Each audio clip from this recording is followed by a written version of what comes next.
Best health packages up to 80% discount. Tirumala Diagnostics. నమస్తే రమగారు. నమస్తే జయ. రమగారు, హ్మ్. ఈ పని చేస్తే దరిద్రం వస్తుంది, దరిద్ర దేవత తిష్ట వేసుకుని ఇంట్లోనే ఉండిపోతుంది, ఇలాంటి మాటలు అంటారు కదా. ఇలా ఉండాలి, అలా ఉండాలి, ఇలా చేయకూడదు, అలా చేయకూడదని దీనికి సంబంధించి ఏమన్నా కథల రూపంలో ఉన్నాయండి? మనం ఇంతకుముందు దరిద్ర దేవత అంటే జ్యేష్ఠాదేవి లక్ష్మీదేవి లక్ష్మీదేవి కథలు గురించి. అలా చెప్పుకున్నాం కదా. ఇంకో కథ చెప్తాం. పూర్వం అంట ఒక ఆయన కొంచెం మంచి ఆస్తిపరుడు, 2 కొడుకులు 2 కోడళ్ళు ఉన్నారు. ఆయన భార్య, సంసారం బాగుండేది, వీళ్ళు బాగా డబ్బులు కూడా ఉన్నాయి. అయితే ఒకసారి లక్ష్మీదేవికి ఆయన మీద కోపం వచ్చింది. ఆవిడకి ఎందుకు కోపం వస్తుంది? ఆవిడ చాలా వాటికి కోపం వస్తుంది. ఎక్కువసేపు ఒక చోట ఉండేది, చెంచల అంటారు. ఆవిడ ఉండదుట ఎక్కువ కాలం, ఇంకో చోటుకి వెళ్ళిపోతూ ఉంటుంది. అయితే లక్ష్మీదేవి వెళ్ళిపోతూ, నాయన బాగా సేవించావు, నాకు విసుగ్గా ఉంది, ఏదో చిన్న విషయానికి కోపం కూడా వచ్చింది, నేను వెళ్ళిపోతున్నాను, రేపటి నుంచి దరిద్ర దేవత మీ ఇంట్లో ఉంటుంది, నేను వెళ్ళిపోతానంది. అంటే ఈయన, అయ్యో అమ్మ వెళ్ళిపోతావా, సరే వెళ్ళిపోతూ నాకు ఒక్క మాట ఇవ్వు, నువ్వు వెళ్ళిపోయినా సరే మా ఇంట్లో ప్రేమాభిమానాలు మాత్రం పోకూడదు. డబ్బులు పోతే పోయినాయి, ఒకరి పట్ల ఒకరికి ప్రేమ అభిమానం ఆపేక్ష ఆప్యాయత అది ఉంటే చాలు, దాంతో బతికేస్తామమ్మా అన్నాడు. లక్ష్మీదేవి తథాస్తాను, ఆమె నడుచుకుంటూ పోయింది. సాయంత్రానికల్లా అక్కయ్య ప్రవేశించింది. వీళ్ళకి పొలాల్లో దొడ్లలో అక్కడ ఇక్కడ ఏవో గడ్డివాన తగలబడిపోయింది, ఇల్లు కూలిపోయింది, ఆ వస్తున్న వాడు ఎవడో పడిపోయి వస్తువు అంతా కింద పడిపోయింది, అలాంటివి వింటూనే ఉన్నారు. అయితే ఈయన భార్యని గుళ్ళోకి వెళ్దాం పదవే, మనకి రోజులు బాగుండలేదు అన్నాడు. ఆవిడేం చేసింది, కోడలికి, అమ్మాయి కూర పొయ్యి మీద వేసాను, ఉప్పేవే, ఉప్పేయలేదు ఉప్పేవే అని చెప్పింది. చెప్పేసరికల్లా పెద్ద కోడలు సరే అత్తయ్య. చిన్న కోడలు దొడ్లో బట్టలు ఉతుకుతోంది, అది కూడా వింది.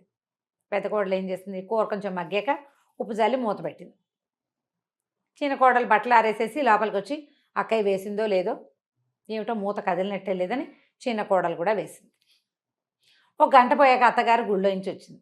ఈ పిల్లకి చెప్పాను అది వేసిందో లేదో ఉప్పు అని, ఆవిడే వేసింది. చూడొచ్చు కదా రమగారు, కొంచెం చూస్తే కథ అవ్వదు మరి. Okay okay okay. అక్కడి నుంచి ఏమైంది, 1 గంట అయింది, భోజనాలు వడ్డించారు. ముందు మావగారు పెద్ద ఆయనకి పెట్టారు. పెట్టంగానే కూర ఏం కానీ కూర నోట్లో పెట్టినసరికి ఆయనకి తెలిసింది. గుడికి వెళ్ళేటప్పుడు భార్య ఉప్పేవే అని చెప్పింది కోడల్ని, పెద్దది వేసే ఉంటుంది, ఈవిడ వేయలేదేమో అని ఈవిడ కూడా వేసి ఉంటుంది. సరే కానీ వాళ్ళు ఒకళ్ళు చెప్పిన మాట రెండో వాళ్ళు వినటము, ఆ పిల్లకి చెప్పాను వేసావా లేదా అని దాన్ని ప్రశ్నించకుండా, అది హర్ట్ అవ్వకుండా ఈవిడే చూసుకుని వేసేసుకుంది.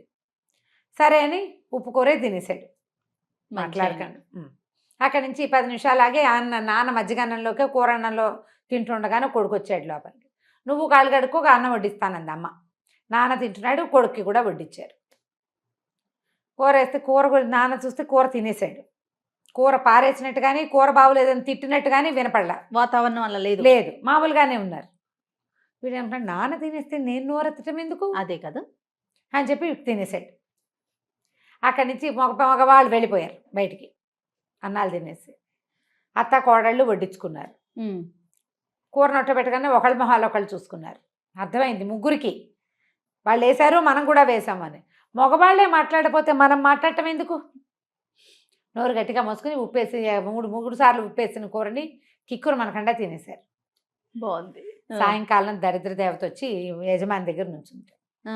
బాబు మీ ఇంట్లో గొడవలు లేవు, ఉప్పు ఎక్కువైనా నువ్వు మాట్లాడవు, నీ కొడుకులు మాట్లాడరు, నీ కోడళ్ళు మాట్లాడరు, మీ ఆవిడ మాట్లాడదు, కొట్టు రావట్లేదు, మీరు కొట్టుకొని ఇంట్లో నేను ఉండను, ఇలా ప్రేమాభిమానాలు ఉన్న ఇంట్లో నేను ఉండలేను నాయన, నాకు కొట్లాటలు కలహము పోట్లాట వాదన కుతర్కాలు వితండాలు కావాలి.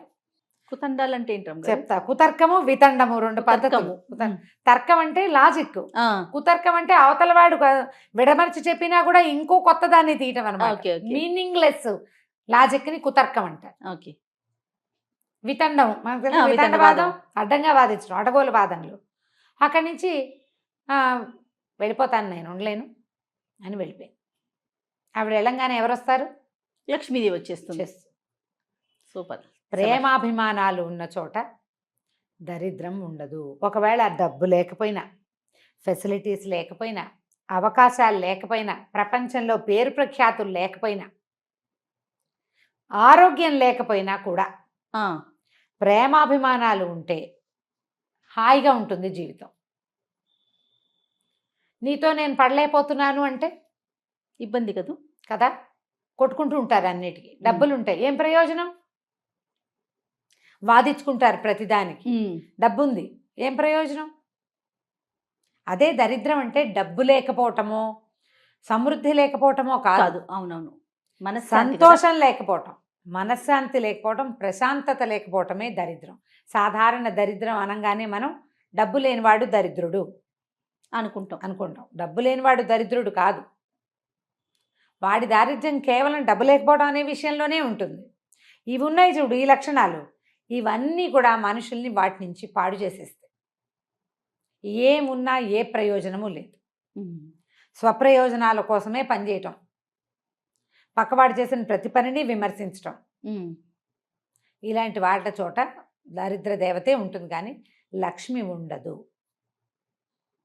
కాబట్టి కొట్లాడుకోకండి. మీకు ప్రాబ్లమ్స్ ఉన్నా కూడా, అది సమస్యలు ఉంటాయి. ఇళ్ళు అన్నాక, సంసారం అన్నాక సమస్యలు లేకుండా కుదరదు. పెద్ద ఇంట్లో పెద్దది, చిన్న ఇంట్లో చిన్నది. ఎంత చెట్టుకు అంత గాలి, అంతే కదా. అవునండి. కాబట్టి మనకి గొడవలు, ఏదైనా ఇబ్బందులు ఉన్నా కూడా మనం గనక కలిసి ఉంటే వీటన్నిటినీ సార్ట్అవుట్ చేసుకోగలుగుతాం.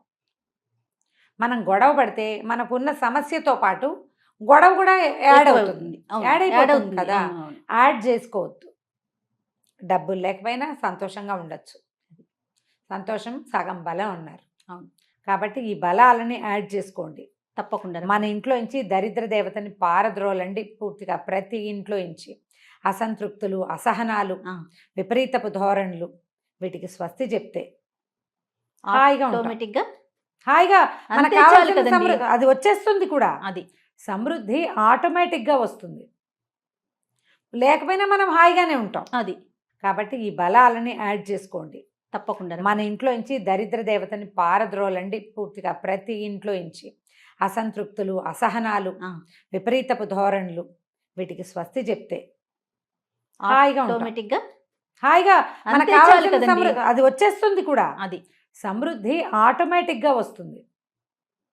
లేకపోయినా మనం హాయిగానే ఉంటాం. అది లేకపోయినా మనం బాగుంటాం కదా. ఆలోచించండి ఇట్లా. తప్పకుండా. నమస్తే. నమస్తే.